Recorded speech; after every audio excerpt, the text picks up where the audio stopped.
খুব কেয়ারফ্রি মানুষ ছাড়া শিল্প চর্চা করা খুব কঠিন। এখন আমার একটু আগে রবীন্দ্রনাথকে নিয়েও হিংসা হচ্ছিল যে আমার বাবা দেবেন্দ্রনাথ ঠাকুর হলে আমি সুবিধাজনক অবস্থানে থাকতাম, কারণ আমি কেয়ারফ্রি শিল্পচর্চায় বিশ্বাস করি যে আমাকে বিপদগ্রস্ত একটা চরিত্র নিয়ে নতজানু হয়ে ঘুরে বেড়াতে হবে। এভাবে আসলে শিল্প হয় না। এখন সিনেমার আহ, দুর্দশা সিনেমার জন্মলগ্ন থেকেই ছিল, কারণ একটা পুঁজিবাদী সমাজ ব্যবস্থায় আসলে সিনেমার সূত্রপাত সূচনা। ফলে সিনেমার জন্ম থেকেই যেহেতু ইন্ডাস্ট্রি শব্দটা উচ্চারিত, ফলে আমরা যে নিরেট কাব্য সাহিত্য চিত্রকলার যে চর্চা করি সেটার সাথে সিনেমার এই ইন্ডাস্ট্রিয়াল একটা পার্থক্য আছে। এখানে অর্থলগ্নির ব্যাপার থাকে এবং সেটা ফেরত আসার ব্যাপার থাকে। তো যেটা হচ্ছে সেটা হচ্ছে যে এভাবে হয় না, এভাবে করা যাবে না। এই যে অভিযোগ, তারপরে আমরা খুব এই যে খুব মার খাওয়া, খুব নতজানু ব্যক্তিত্ব, এসব নিয়ে কোনো কিছুরই চর্চা হয় না। আপনি দেখবেন যে একজন ব্যবসায়ী, সে যদি সফল ব্যবসায়ী হয়, সে খুব কনফিডেন্ট একজন মানুষ, কেয়ারফ্রি মানুষ। সে তার ব্যবসার স্ট্র্যাটেজি ঠিক করে, সব ঠিক আছে, কিন্তু কেয়ারফ্রি মানুষ।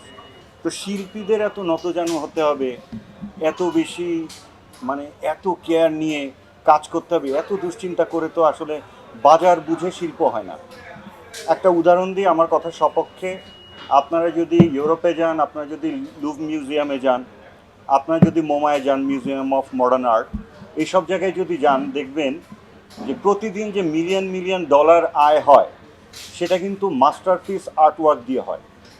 ফলে যারা অর্থলগ্নি করেন শিল্প সংক্রান্ত ব্যবসায়, তাদের বুঝতে হবে আপনি আসলে কত দিনের জন্য লগ্নি করছেন। আপনি যদি দুদিনের ব্যবসা হয়, যেটা বাংলাদেশে বহুল চর্চিত, যে ব্যবসাটা দুদিনের, আমরা আমাদের আর্কাইভ ভ্যালু নিয়ে ভাবি না। আমরা ভাবি না এটা কতদিন স্থায়ী হবে। আমরা ভাবি না আমাদের চলচ্চিত্রের জেনারেশনের উপর ইম্প্যাক্ট কী। এগুলো না ভেবে চলচ্চিত্র বানিয়ে বা কী লাভ? লাভ তো নেই। এখন যারা পুঁজিপতি, যারা সিনেমায় অর্থলগ্নি করবেন বা যে কোনো শিল্প মাধ্যমে অর্থলগ্নি করবেন, তাদেরকে না একটু উন্নত বিশ্বের দিকেও তাকাতে হবে। উন্নত বিশ্ব কখনো আর্ট প্যাট্রোনাইজ করতে দ্বিধা করেন। নায়াসিনামাইড ও স্যালিসাইলিক সমৃদ্ধ লিলি ফেস ওয়াশ যা ফেসের ডেড স্কিন সেল দূর করে দেয় দ্বিগুণ ফাস্টার ব্রাইটেনিং।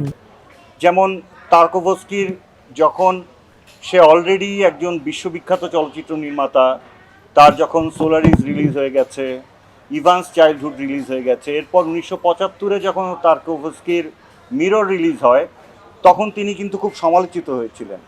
গল্পের কোনো আগামাথা নেই, কোনো ন্যারেটিভ নেই, এটা ব্যক্তিগত মানে আত্মপ্রেমের গল্প, এরকম অভিযোগ কিন্তু তারকোভস্কি শুনতে হয়েছে, খোদ ইউরোপে শুনতে হয়েছে।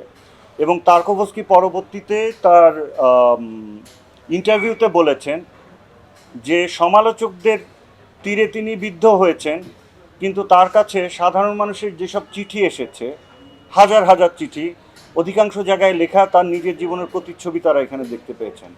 ফলে শিল্প কিভাবে মানুষের কাছে প্রচারিত হয়, যেহেতু আমি গণমাধ্যমের সামনে দাঁড়িয়ে কথা বলছি, সেটাও একটা গুরুত্বপূর্ণ ব্যাপার। মানে কিছু লোক যে হয়তো ক্রিটিক হিসাবে স্বীকৃত, বা গণমাধ্যম, আপনাদের হাতে কিন্তু অনেক বড় দায়িত্ব এবং ক্ষমতা দুটোই আছে। ফলে বলে দিলেন এটা মাথার উপর দিয়ে গেল, এটা হলো না। তারপরে এবার দেখলাম এই যে রকস্টার, একটা মিউজিক্যাল মুভি, ওখানে প্রত্যাশা করা হচ্ছে শাকিব খান কেন মারামারি করলো না, গোলাগুলি করলো না। নায়াসিনামাইড ও স্যালিসাইলিক সমৃদ্ধ লিলি ফেস ওয়াশ যা ফেসের ডেড স্কিন সেল দূর করে দেয় দ্বিগুণ ফাস্টার ব্রাইটেনিং।